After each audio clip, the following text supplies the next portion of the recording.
Can somebody explain to me, because I admit I've wrestled with this as long as I've studied Christianity. In the beginning was the Word. I've never fully understood that, especially if it harkens back to Genesis. I don't have an issue with it. Please understand, this is truly a question from ignorance. Is the word, when God said, let there be light, is that the word that's being referred to? To some extent, yes. The idea is to say, I think this is ultimately the Christian understanding, is to say that the God speaking is not created. When God speaks, it's not something else than Him. It is in some ways separate from Him, but also God. This is coming to love that Bishop Barron was going to talk about.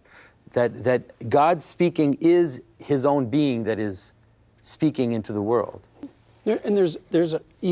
You would understand this in the Genesis context, is that there's an insistence on something like the primacy of the process that extracts the order that's good out of potential and chaos. And that's the word. And the Christian insistence is that Christ embodies the pattern of loving sacrifice that characterizes that word. And so that idea is something like the foundation of existence itself is the spirit of loving sacrifice. And that's equivalent. It's the same thing as the word that extracts the order that's good out of potential at the beginning of time. And one way of understanding that more prosaically, I would say, is that imagine the order that you establish in your family. If that little microcosm of the walled garden, your family, to the degree that you embody the spirit of loving sacrifice as a father, then you'll create out of the potential that's your family relationships, the order that's good. And it's sacrifice because, well, that's what you do on behalf of your children, right? You put them first, not you. You certainly put them first before your whims. You put what's best for them before their whims too. And so there's an upward aim in that, and all that upward aim is sacrificial. And then, well, then we get to the issue of what constitutes the ultimate sacrifice, which is partly what's explored in the gospel accounts. It's obviously explored in Abraham, because Abraham is called upon to make an ultimate sacrifice. But this is an extension in a different direction. Christ is a master at using short, mysterious stories. They change the listener who takes them seriously. The person that you do not think could ever be virtuous, well, let me show you, this is the person who is fulfilling the law and the prophets. I don't believe in that promise. I'll just be honest on this point. Then it hit me. I saw it. This Jew is very frightened of a post-Christian society. The power of love. I don't want to be in a Hallmark card, I tell you. We've got our work cut out for us, gentlemen. I sure hope we're up to the task.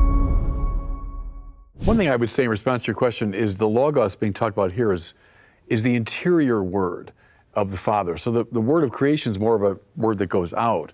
But within the Godhead itself, there's an interior word. The Father has an imago of Himself that we call the Son. The Father and Son fall in love with each other. The mutual love is the Holy Spirit. So we would see from the beginning, this very text, there's a Trinitarian overtone. But it's the word that, in a way, precedes the word of creation. It's interior to God Himself.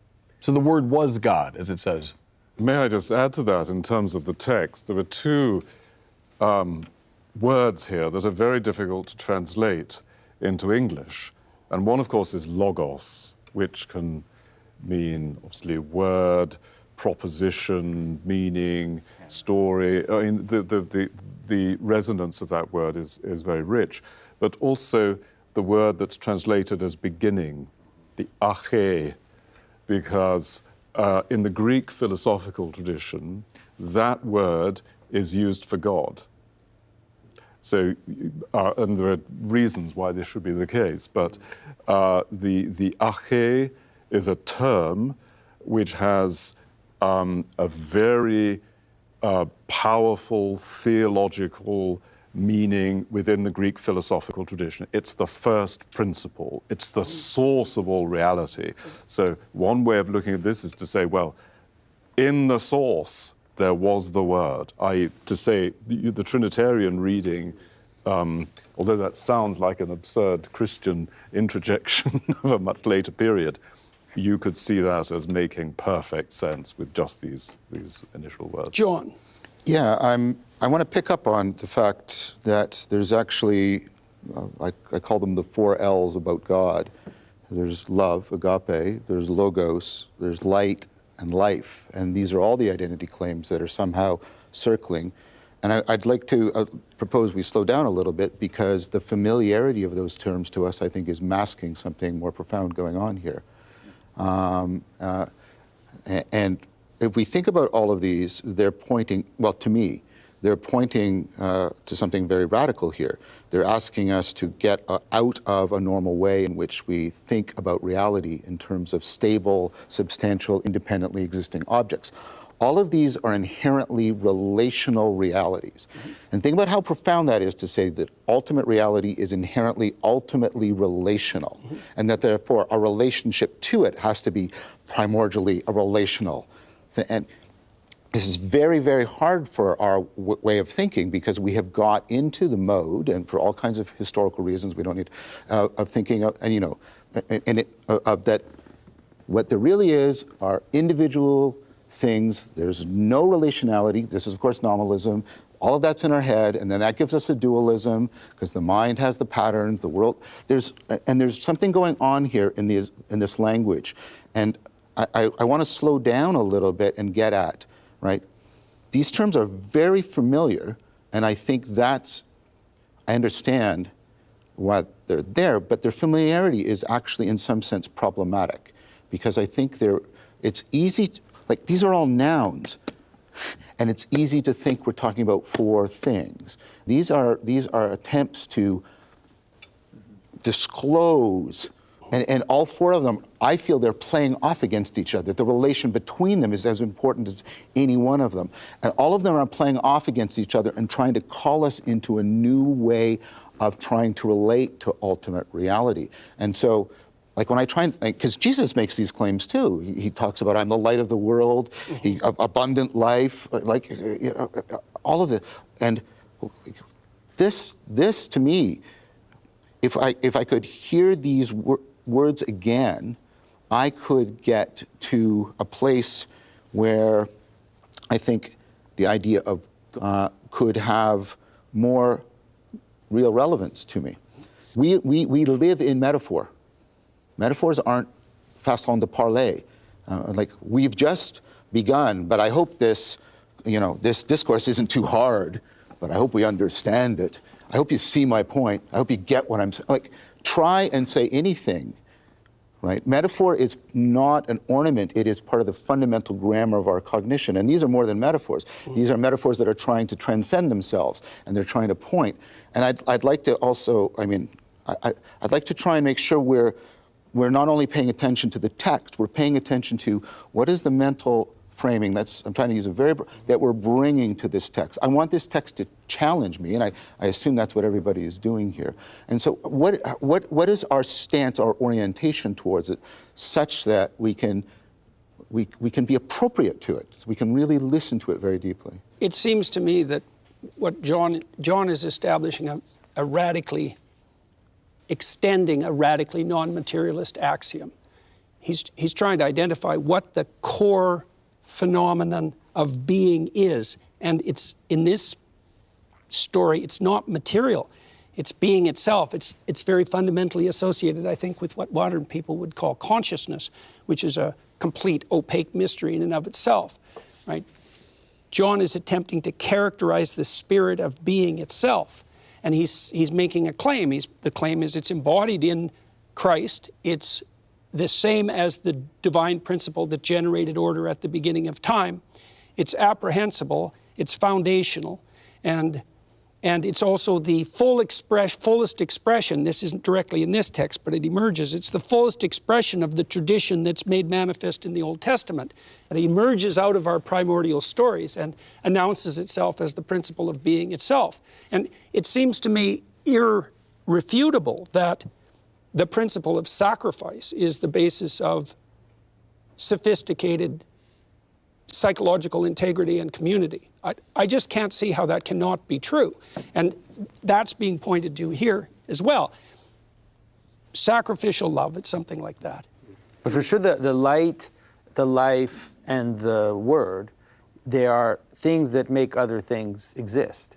in the sense that light is that which makes things seen, life is that which makes things move, and word is meaning that makes things happen. And so you can see that the analogies that John is putting together are there to say, like, if you don't understand what the word logos is, then light will bring you a little further. And if you don't know what light is, then life will bring you a little further. And like you said, it's not that one of those is actually describing anything, is that all of them playing with each other are pointing you to the mystery of the notion that there are invisible movers that make things move or make things happen, make things exist. I think that's helpful. But what I'm saying is, like, think about what we're saying here. Imagine going into a room of physicists and saying ultimate reality is love, light, logos, life, right? They're going to look at you and they'll either, well, that's very nice. It's a platitude, and they don't really believe it, right? But they act it out in their life. They should. But that's the point I want to make. But these things are not, they're not out there metaphors. You can't do science without these principles of intelligibility, right? They're right. And so I'm trying to wake us back up to. It's John's not making a scientific claim. I'm not saying that. That's ridiculous. But he's not saying something that's irrelevant to the scientific world. He's making a meta-scientific claim. Yes. Right. Thanks, James. That's exactly. And also, this can be easily trivialized. That's my concern here. This can be. Oh yes, that's very nice. Light. Yeah, light, love. Oh, we like love, right? This, like, imagine proposing that relationality is that from which things emerge, rather than things are that from which relations emerge. Can I just jump in? I completely agree with what you're saying. And you're very close to Joseph Ratzinger, Pope Benedict XVI. He said Trinitarian doctrine turned upside down the classical view that said substance is primordial, relationship is accidental. Just the opposite. Ultimate reality is a relationship, hence the importance of in the beginning was the Word and the Word was God. Then take the next step. Aquinas says this, that a creature is, he says, quaedam relatio. It's a kind of relationship to the Creator. It has to be. If it's coming into being every moment from nothing, the creature is a relationship. Then I'd link it to Jesus' ethical teaching. Why do you love even your enemies? Because it's not so much substance against substance, but all of us are, whether we like it or not, connected to each other through God. So I think that's really an absolutely right intuition. And it's the metaphysics of this opening line. I think it dovetails too within space and time. It's very interesting, Douglas, you said that in the word for beginning is God, right? And so this goes into, John, the discussion of, well, what is a cup, right? A cup it's designed for a certain purpose. It is also the purpose, and the end of it is also what it's intended to be. And so there's a circularity too. In God was the Word, and the Word was with God, and the Word was God. That temporally, this is that same fractal thing that's also being expanded across time and space. That the meaning is embedded in the object as it exists. What its use is and what its end is are all simultaneous.